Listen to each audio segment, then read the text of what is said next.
anything within your business that you can have control over, such as payment processing, you have to assess it in today's market.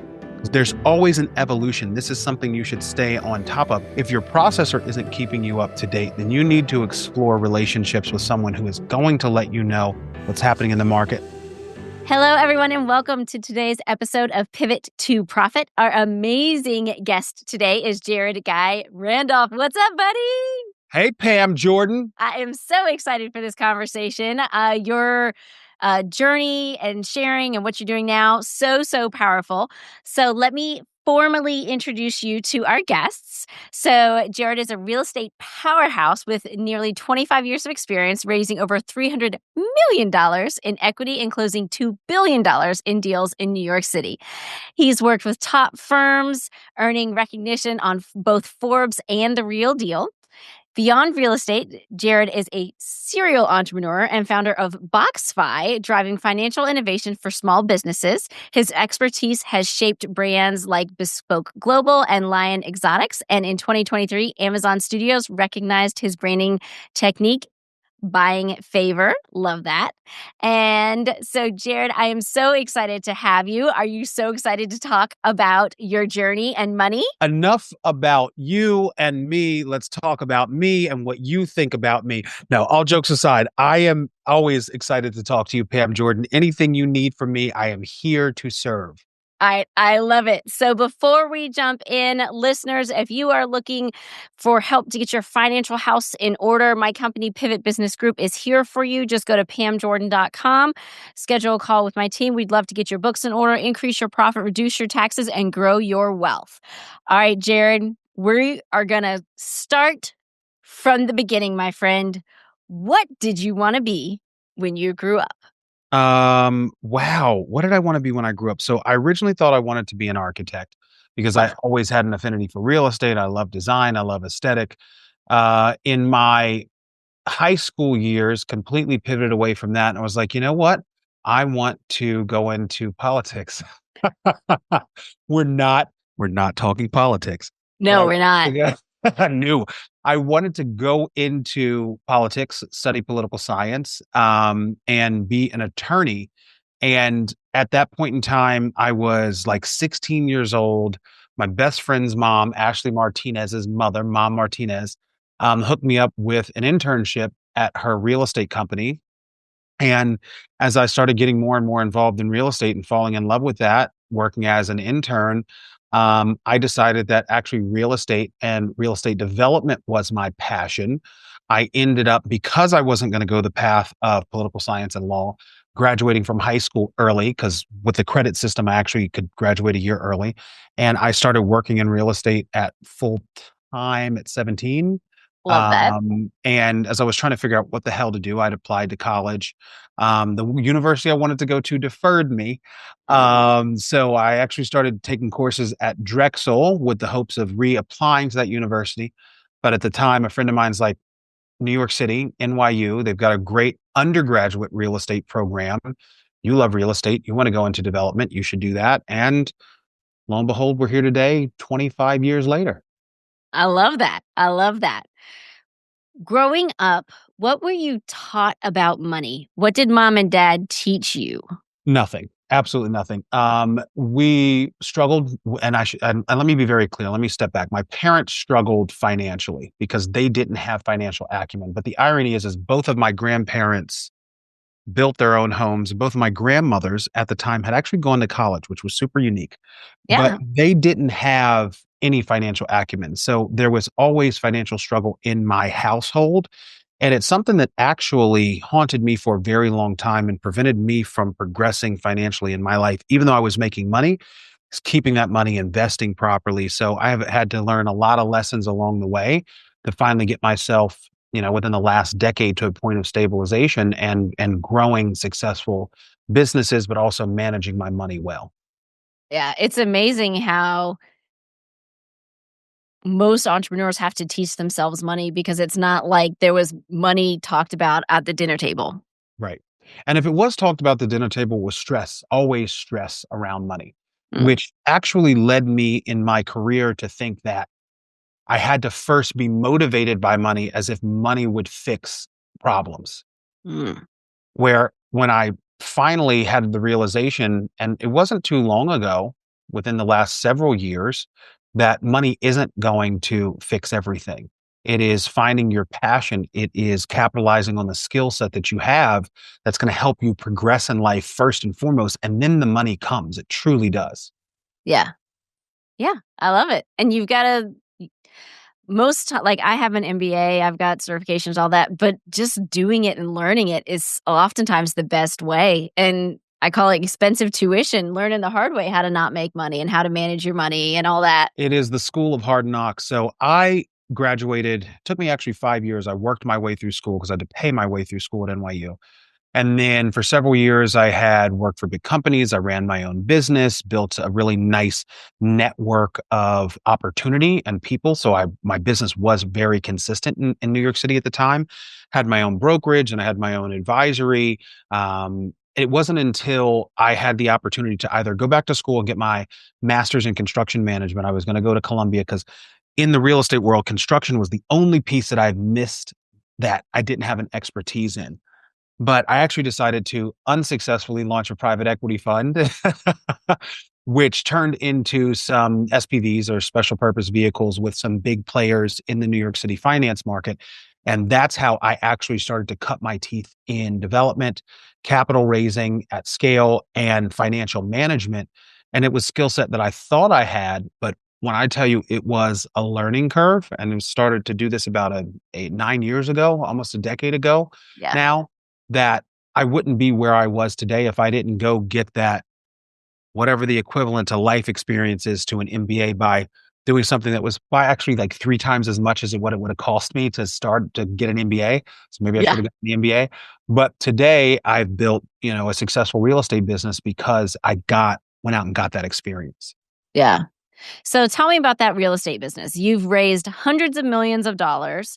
Are we talking commercial? Are we talking residential, industrial? What are we talking about? So everything that I've done has always been in the residential arena, but they were Okay. larger scale products. So I started my career working for Louise Sunshine, who actually built Donald Trump's luxury condominium platform in the 80s. So he became the condo king.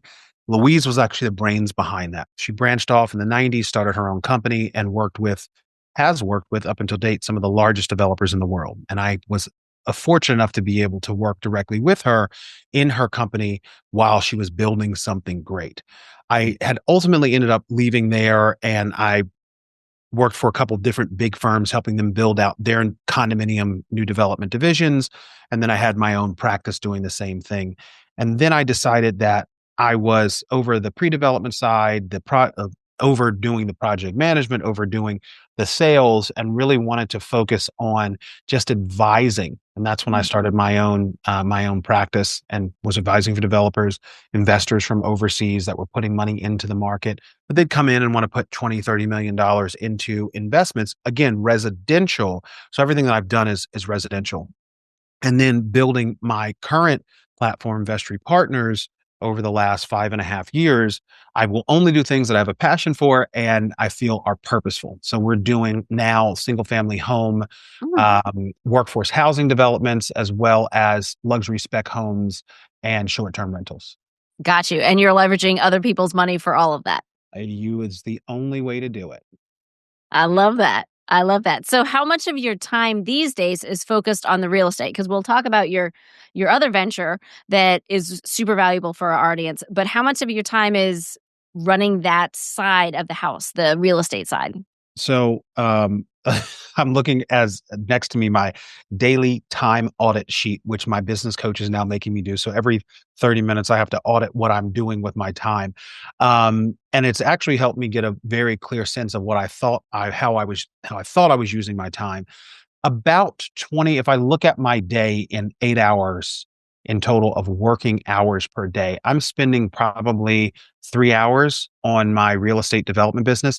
That business is a bit more, I'm going to say buttoned up, but not in a negative way. So not saying my other business isn't buttoned up, but I have a very tight structure and team around that manages a lot of the day to day. at the end of the day, I'm the deal guy. I find the opportunities, I put the team members together, I put the deal together, and then the daily operations of that business, I have a team that manages that. So that's whatever 3 divided by 8 is in a percentage. You probably would get that before I did. But that's like 3 hours of my day is geared towards my real estate. And then the other 5 hours, I'm focused on my payment consultant business, which actually, as much as I love real estate, I kind of love the payments business because I get to work with business owners and get into the nitty gritty of ways of helping them save money, improve their business, create better systems. And at the end of the day, it's sales, which I absolutely love doing without selling, and adding value to as many people as I can. So I touch more people in that business. And I think that's why I really love it. I love it. So, BoxFi, Mhm. how did you stumble from real estate into business financial services, merchant processing, consulting, all of that? Like, did you just wake up one day and be like, I merchant was like, processing, amazing? I was swiping a credit card like 7 years ago, and I was like, I want to go into this business. It would be amazing. No. No, that is actually not what happened. One of my dear friends, Johnny, had reached out to me. He works for a big payments company and as an executive there, and he wanted to train his sales team on going after more luxury business owners and businesses to scale their portfolio. Started to advise for him on some sales techniques and strategies because I had done that for so many years. I'd done development, I had done marketing, I'd done sales, I had done product and building development. And he says, it kind of translates into our business. I wasn't convinced, but he wanted to pay me a lot of money. So I was like, screw it, I'll do it. And as I got into the business and learned it more, I was like, oh, so this is why you have multiple Ferraris. Because every time somebody swipes a credit card, you're getting paid. Now, lo and behold, 7 years later, it is not that easy to make money in that industry. So do not be fooled. Do not run to credit card processing. It is a pain in the neck. Like I say, don't run to real estate. You're not going to make money overnight. However, once I learned the industry and started referring him business and getting more and more involved in it, I realized that it is something that is essential for business owners that they don't actually have access to the transparency and knowledge of their options that they should. And typically, when they're working with a processor, they're trying to sell them one software or one hardware, a product, because they make a certain amount of money on it. So I worked for a couple bigger companies in my first several years. And then about 3 years ago, I said, you know what? This doesn't work because all businesses are special snowflakes. They're all unique that just because I have this one solution for a hair salon, it's not going to work the same thing for a grocery store chain that has 50 locations. Yeah. So I transitioned into consultancy, which I've done for years, where I get to on a daily basis play that fun neutral matchmaker and connector and work with business owners to find out what they really need. And if I can improve the existing system you're in, here's the 8 things you need to do. If we can transition you into an even better system, here are your 3 options. That's how we work as a business. And that's from what I've found, and I've not met every owner of a firm out there in processing, I found it to be very unique in the market, the service that we provide. I love it. So merchant processing as business owners, we all have it. Unless you're a cash only business, people are paying you through credit cards, debit cards, Amexes, all of that. And a lot of us it's a nightmare. So what are some common mistakes that you see businesses making when it comes to merchant processor when you processing and the machines and all that? Give us some mistakes that you're seeing in the industry across the board. So there's 3 things that are pretty common. One is how your fees are structured. 2 is how you're accepting the credit cards. And the third, and most people don't realize, and this is actually super simple, is understanding the data collection portion of it. So if we talk about what your rates are, there's fixed rates, there's variable rates, which are like interchange plus, and then there are options like when you pay at the gas pump, where you can pass the fee on to the customer called dual pricing. Each one of them has their nuance, and each one of them could benefit your business in ways in which you can save money. So understanding that sometimes a set 2.99% rate is not great for your company because you accept mainly debit cards. And the interchange rate on debit cards is much lower to almost half of what it is on credit cards. So you could literally be saving 1 percentage point or even minimum 50 basis points by having a variable rate or interchange plus. With the dual pricing model, depending on your business, and it is business or industry specific, giving your customers the option to pay with cash and save or pay with credit card and cover the convenience fee, that could completely eliminate your credit card fees. So, and that saves you 3% off of your top line revenue. That 3% goes to your bottom line. That could be an additional 10, 15% profit back in your pocket. So Yes. just understanding your options and not being sold on something, just genuinely understanding them. The way that we do it, if you want to look at your merchant statements and understand how you process your credit cards. Yeah. Another one of the things that's really important is how you accept credit cards. So everybody's like, tap your credit card because it is just so easy and convenient. Well, tapping your credit card could be 20, 25 basis points more per transaction because it is a non regulated charge versus someone inserting the chip. So as a business owner, say, please insert your chip. If somebody decides that they're going to tap, okay. Or take their card from them when you have your handheld at the table in the restaurant and put the card in the machine for them versus tapping it. It saves you money. It's That's one thing huge. that most business owners exactly don't realize. And then when you're a company who might be collecting information over the phone, where you're putting in hard coding in the information, those are more expensive transactions. Most business owners know that. However, if your system is set up where you're getting their name, their address, their zip code, their CVV, and all these different data points, it eliminates the level of risk of just taking the expiration date and the credit card number and their name, where it could lower your fees. So these are little things that save you 20, 50 basis points here and there. A 0.5%, depending on how much your business is doing, could be an extra couple $1,000s a month in savings. Absolutely. And I've learned so much from you in this. Even the dual pricing is one of my favorite, but even tapping, like as a business owner, if you just have the person insert or swipe, it saves you money because your customer pays the same amount either way, but you as the business owner are giving away more of your profit Yes. if you're not aware of the best practices when it comes to merchant processing, which is amazing because no one's out telling you this. No one's out saying, oh, yeah, don't allow, have a machine that doesn't do tap. Like Walmart doesn't allow tap Mhm. for a reason. Yeah, because them saving 20 basis points is hundreds of millions of dollars. And as far as I'm concerned, people are like, tapping is convenient. How many times have you tapped that card and you're like this all over the Oh, and I'm machine? like, They're it's like, not hold it for working. 25 seconds. And I'm like, literally, I could have inserted my card and it would have taken a half a second. It would be much easier. So tapping is not really convenient. And anytime it's taking money out of your pocket, it is not convenient for you, the business owner. Just knowing little things like that. The reason they don't tell you is because technically someone in my position makes more money when they're charged higher fees. Yeah. So you just by telling us that helps the business owner, but you as the merchant processor lose a couple basis points, but you're adding value to the client.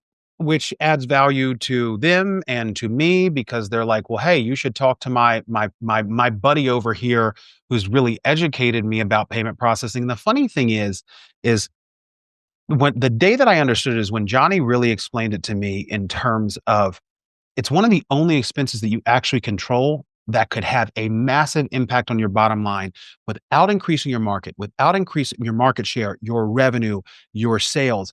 You literally could still have the same 100,000 or $1 million in sales on a monthly basis and put an extra 1,000, 5,000, $10,000 back in your pocket, which becomes pure profit. There's literally nothing that you can do for your business to put that kind of money in your pocket without massive time and expense. And Yep. when I understood that, I was like, why is it that nobody explains this to business owners in the industry? It's So, crazy. we decided that we were going to solve the problems. And no, I do not close every single merchant that I speak with because number one, we might not be at the right time for them. Number two, they could be locked into a contract. Number three, a change could be have such a negative impact on their business because they have such a big business or complicated business that doesn't make sense. Or number four, I'll tell them, you have a great system. I can only save you 20, 25 basis points. It really doesn't make sense for you to transfer for just a 20 basis point savings. Stick with what you have. But there's three little different things that, they're charging you some extra fees and statement fees and PCI compliance fees, which you can negotiate on and save yourself a little money. That happened to me actually from a garage door company that I spoke to over a year ago. And I couldn't do anything for the guy because of his software. He just sent me a referral last Thursday. And I haven't spoken to him, he's still within our community, but I haven't spoken to him in probably 9, 10 months, and sent me a referral, which was really cool. You helped one of our clients save $2,000 a month with the dual pricing. So explain that, what businesses it works for, who it doesn't work for, how to do it properly, because it has been a game changer for some of our clients. I will first start and say, if you don't think that passing the fees to a customer is a good idea for your business or your industry, then it is not a good idea. And I want to be very clear. If you don't think it's a good idea as the business owner, it is not a good idea. Now, are you right? Not necessarily, because it's done in every single industry. It's really picked up steam, and it's been around since Dodd-Frank back in 2010. So we do it at the gas pump every single day. What's unique about the program is you're not penalizing your customers for using their credit card. You're giving them an option. You pay with cash and you pay $100. You pay with credit card, you pay $104 because they're covering the cost of the credit card. So you're actually netting that full $100. That's how you see that profit increase take place. There are certain industries that it's just slam dunk, very easy peasy. It makes sense for. If you're a B2B service provider, it absolutely makes sense to you because the other business owner, because of the taking the total of the invoice, they can write it off. So if anybody gives me pushback, oh, if you're that commoditized, yes, it's not going to work. But if you are a restaurant, I had a Mexican restaurant, and they're like, nobody else on the street's doing it. This is in Boston. But we're the best Mexican restaurant in town. I said, well, how many are there? There's us and this other little shop, which I swear to God, they're going to close down any day because they're always vacant. I said, all right, well, what are the other restaurants, Japanese, American, et cetera, et cetera. I said, so you don't actually have competition. If you're the only Mexican restaurant, you don't have competition. And the cost savings that it would give you, this particular group would have saved them about $5,000 a month, an extra $60,000. I was able to convince his wife, not him, that 60,000 hires the manager that you want to hire. Lo and behold, 18 months later, they think I'm God and send him like 4 other clients who are now all restaurant owners in the Boston area, and they're all signing up for it. Right. So it's what is the value for switching over to a program like that? And if you genuinely don't perceive the value of it, don't do it. It doesn't mean that I can't save you money, but there's a lot of groups who will try to push that program like it's the only thing out there.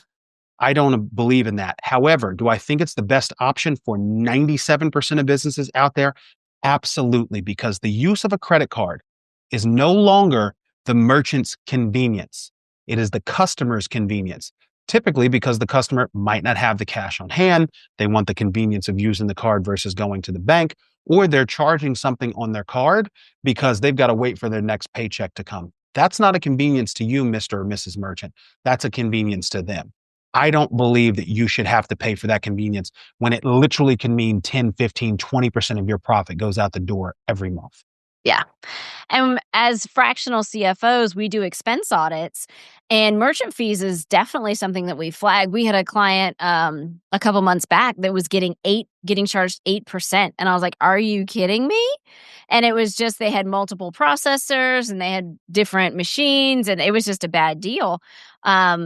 And I sent him to your team to look at it, and you were definitely able to help him out. But it's amazing how all of us as business owners just kind of accept that 3% is a business cost, but it doesn't have to be. And so having a conversation with someone like you to help educate and know what is possible helps a lot. And that 3% to the customer, if the customer is a business, becomes a business expense. And there's no reason why you as a business owner needs to lose 3% so that your clients can take their family to Greece with credit card points. Right. And listen, there have been a couple companies, Pam, where I'm like, it doesn't, and we came to the conclusion together, it doesn't work. There was a company they are a custom wheel company, and they have some offshoot subsidiary companies, but they're mainly custom wheels, and they're doing over $300 million a year in sales. and they have a very tight margin. But after doing research, learning about their business, doing research in that industry, if they were to pass that credit card fee on, they absolutely would have lost market share because it is that competitive of a market. So Yeah. we just decided that the structure you currently have makes sense. However, we've got a car dealership group that's got 11 locations, that in the beginning they were like, no, our customers are going to give us pushback X, Y, and Z. We were able to set it up for them where we reduce the fee as much as we possibly can. We pass that fee on to the customers, and they started with 2 locations, then we went to 7, and now we're in all 11 of the locations. No issue whatsoever.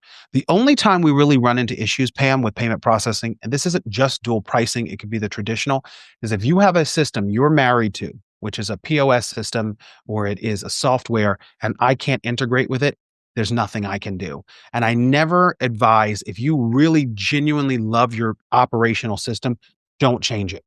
Yeah. There's ways you can negotiate on the fees, and that is discovered in the audit that we do. Take that and go back to your processor and negotiate fees with them. But if you really love your system, don't change it. Yeah, because there is software out there that's in bed with Stripe or PayPal or whatever, and you can't get out of it.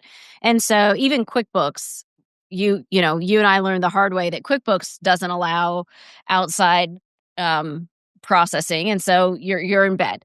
And So the things actually, funnily enough, they change a lot in the industry about every 6 months. And at one point in time, when QuickBooks was earlier on, they were more agnostic. Now, one thing that's actually happened, which is pretty cool, Pam, is I now can integrate with Shopify. ooh, that's new. That happened within the last 3 months. It happened literally in January of this year, where I wasn't able to integrate. I could, but it became exorbitantly expensive. Now we have a partnership with Shopify that I can integrate into Shopify and save merchants money, so they don't have to change their systems. I love that. So educate us on when it's okay to pass on the credit card fee and when it's not. Like my nail salon has a nice sign at the register that says, if you're using a credit card, we're going to charge a 2% fee.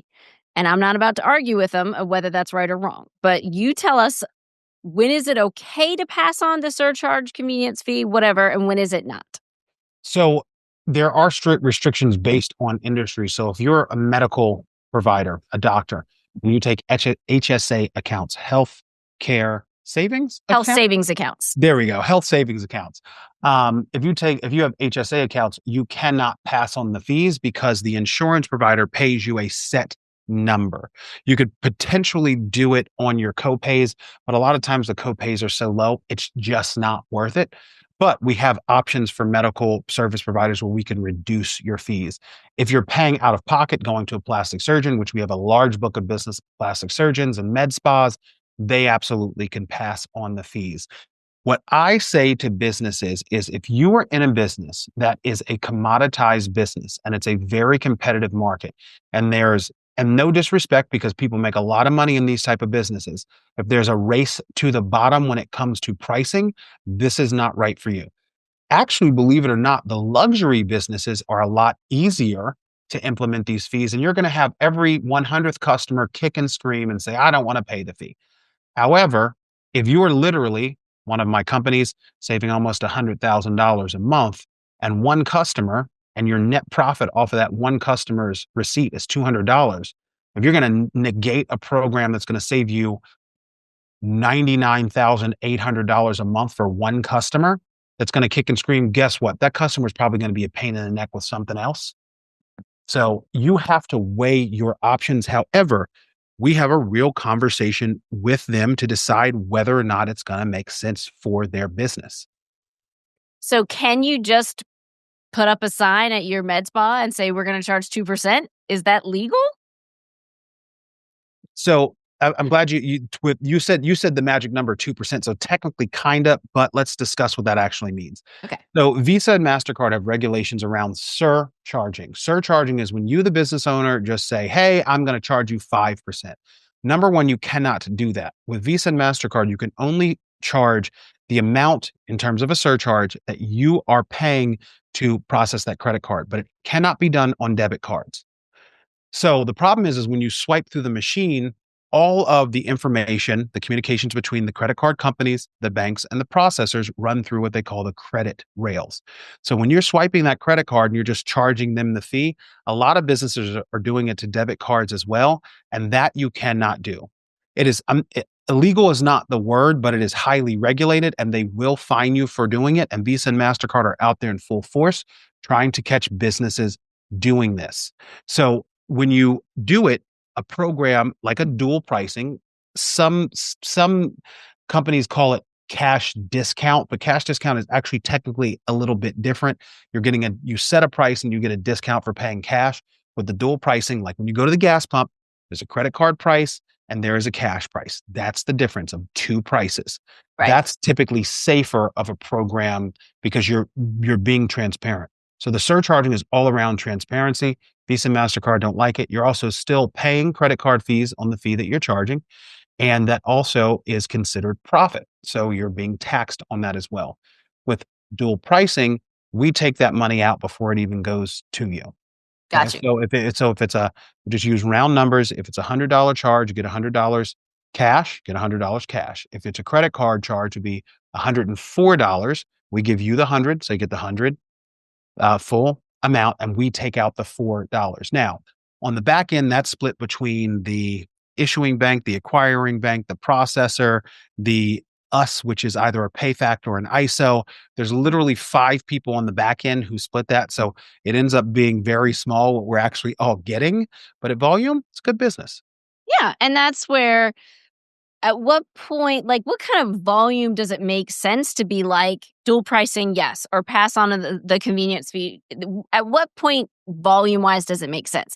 If you've got a small babysitting, lawn care, whatever, no. But like, there's a number in which it makes sense. First and foremost, if you're a smaller business, typically doing under 50,000, Stripe and Square monthly.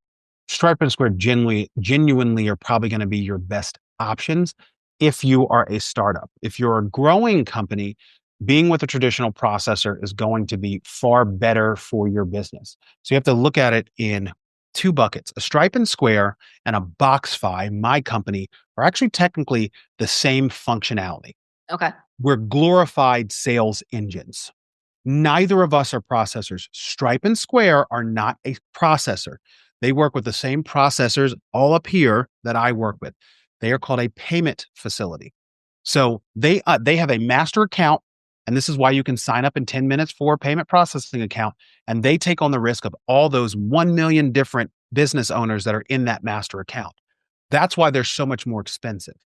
Yeah. I underwrite each account individually, which typically allows me by just minimum half a percentage point beat Stripe and Square's pricing. And be wary when they give you that 2.6% intro rate, it always ends up being higher, your net effective, because of things like tapping your card, putting in the number manually, accepting foreign card payments, the various types of cards and their interchange rates change.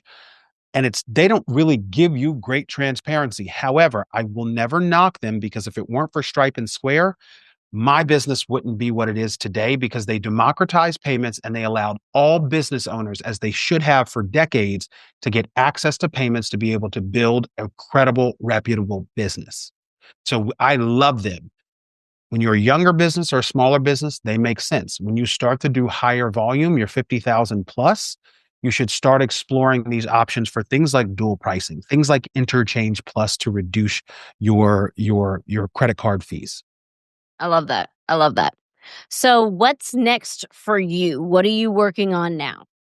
So we've actually pivoted, pun intended, our business model, where we have identified our ICA, our ideal client avatar. And our ideal client avatar is a B2B financial service provider, like a CPA, a fractional CFO firm, a bookkeeper, where we consider them our partners. So we become a soft service is not the word, but like an essential service within their business that they can provide for their clients, where it doesn't cost them anything and it doesn't cost their clients anything. And out of that, working with someone like a Pivot Business Group, we're going to get 2 or 3 referrals a month for clients that make sense. And when it comes through a Pam Jordan, Pam Jordan's client's going to pick up and have a phone call with Jarrod and his team at BoxFi and figure out if there's a path that we can work together, save them money, improve their payment ecosystem. So our business model is really focused on that referral partner structure, which has grown our business substantially over the last year. And then we're still servicing the pizza shop owner, the grocery store chain, the plastic surgeon, but we come through a reputable, credible financial advisor to them, a referral. I love it. And that's why we recommend you guys to a lot of our clients, because you do educate and you have been super helpful, because there's some clients where you've been able to help them transition over to you guys. And like I said, save thousands of dollars a month Yeah. on transactions. And then other clients, it's like, we're just not the right fit, but here's 2 things that you can do, and they still walk away better. So I appreciate the value that you're bringing to our audience, because we've got, 100 plus businesses that we're working with, and all of them take processor, have a processor, and people are swiping, tapping, and they just don't know. So I really appreciate the relationship that we have and the value that you're bringing to our clients, because we want our clients to be more profitable. And if we can help them keep that 3%, we come out winning too. Yeah. Well, somebody told me profit first. There you go. A little birdie told me profit first. And it really is important. Anything within your business that you can have control over, such as payment processing, you have to assess it in today's market. Because a lot of people will say, well, I signed up for this 3 years ago and I've got this system and I've got this rate, et cetera, et cetera. Things change every 6 months within our industry. And it's funny because I think I know something and I'm like, we can work with this system and we can do this. And then all of a sudden it's like, no, this doesn't work. Or something I couldn't make happen a year ago, I now all of a sudden can, like Spotify, like Shopify, I can now work with. There's always an evolution. This is something you should stay on top of. Not that you're changing processors every year. If your processor isn't keeping you up to date, then you need to explore relationships with someone who is going to let you know what's happening in the market, like Visa just increasing their rates the other day. Now it's kind of offset. They're kind of lowering the per transaction rate, but their baseline interchange rates that they're charging went up 20 basis points. Yeah. And that's things that, the average business owners, we don't know. And so it's great to have a relationship with someone like you to come and educate us. Yes. All right, Jarrod, this has been amazing. We're going to wrap up with some rapid response questions. So I'm going to ask questions and you just answer, no explanation. Are you ready? I'm ready. All right. Profit or growth? Growth. What's one business expense you'll never cut no matter what? Marketing. What's the best money advice you've ever received? Follow your passion. The money will come. If you had to start over today, what's the first thing you do differently with your finances? Not incur debt. What does financial freedom mean to Jarrod? Being able to wake up and do what I love doing every single day. I love it. Jarrod, thank you so much for sharing your profit story. Where can people connect with you? They can connect with me at my email, which is Jarrod, Jarrod, at BoxFi, BoxFi, as an Indian.co. So Jarrod at BoxFi.co. We do have an inquiry sheet on the website, www.boxfi.co, and our team will respond within 24 hours. I love it. Jarrod, this has been a wealth of knowledge. So much appreciating you taking time to talk to our audience. Look, business owners, numbers matter, and that 3% matters. Don't just give it away. Make sure you have a team helping you keep on top of your numbers with the bookkeeping and tax strategy so that you can keep more of your hard-earned money. And remember, it is not what you make that matters. It's what you keep. Thank you so much, Jarrod.